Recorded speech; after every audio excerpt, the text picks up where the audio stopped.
What is up, guys? Welcome to the Chubb, your cryptocurrency hub. We're going to kick off the first video with ASIC versus GPU miners and which one is going to better suit your needs. We're going to start off with the ASIC miner, which is application specific integrated circuit. Depending which ant miner you go with depends on which algorithms that you will be able to mine. You have SHA-256, Script, X11, Qubit, and Quark. For example, they can mine Peercoin, Bitcoin Cash, NiceHash, Litecoin, and Dash. Those are just some examples. Please note that those are not all of the coins that you can mine. There's many more. So let's get into the next topic, which is going to be ROI, return of investment. Most of the Antminer series have pretty good ROIs. For example, the L3 Plus has about 108 days and about 76 days for the S9 currently.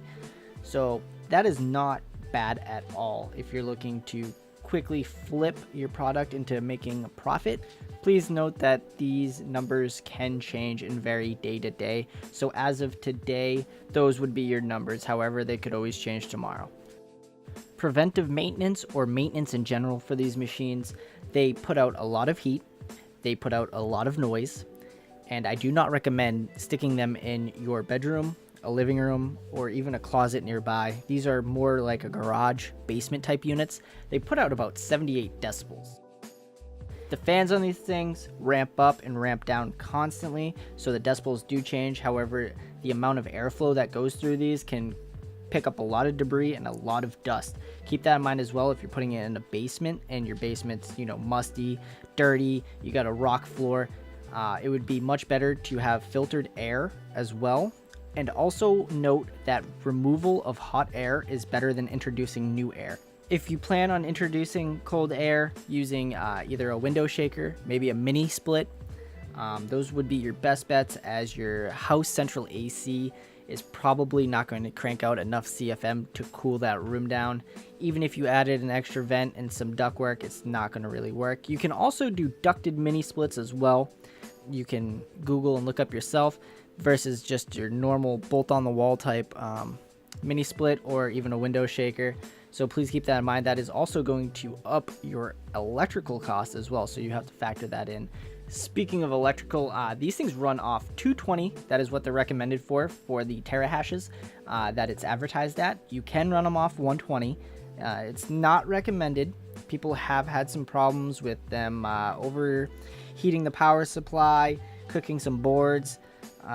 There's plenty of reviews online, so if you plan on having these units, I would say cheaper energy cost would be go with 220, get your max terahashes out of it, plan for your ROI, and upgrade. Now, these systems have been profitable and around for about 2 to 3 years. When a new Antminer does come out, it is known that the old one tanks in price, therefore your resale value is not going to be good at all. If this is part of your profit planning, this is going to be a fraction of the price that you originally paid for it, and majority of the time it's not even going to be worth your time to list it. Let's jump on over to GPU mining. GPU stands for Graphic Processing Unit.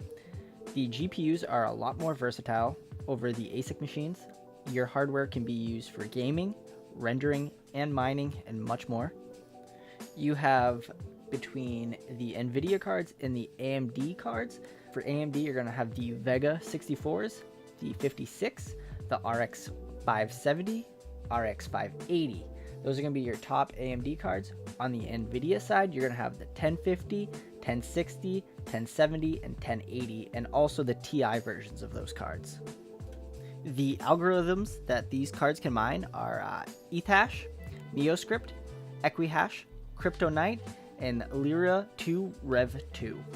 There is a few more that you can mine as well. Some of the coins within these algorithms are zClassic, Feathercoin, Zcash, Ethereum, and Vertcoin. These are not all of the coins, as there is much more and newer coins being developed almost every day, so keep that in mind. I pulled up a few examples of the ROIs for these cards. The 580 is about 106 days. The Vega 64 is about 168 days. 1070 Ti is 160 days. 1080 Ti is 211 days. Now, these also vary day to day, so keep that in mind. So as of today, which is December 3rd, these are the numbers that I got based off of my electrical cost, which is 0.07 a kilowatt. The resale of these cards can be factored into your profit later on as well, as most GPU cards have good resale value as long as it's not years down the road. If you're upgrading once a year, you're going to get really good resale value of your card. Keep that in mind as well. So the prices of these cards versus the price of the ASIC miners. The ASIC miners are about $1,800 for the S9 and the L3 Plus with the power supply. For the 1080 Ti is about $1,000, and the Vega 64 is roughly $650. 1070 Ti and 580 are in the $300 to $500 range.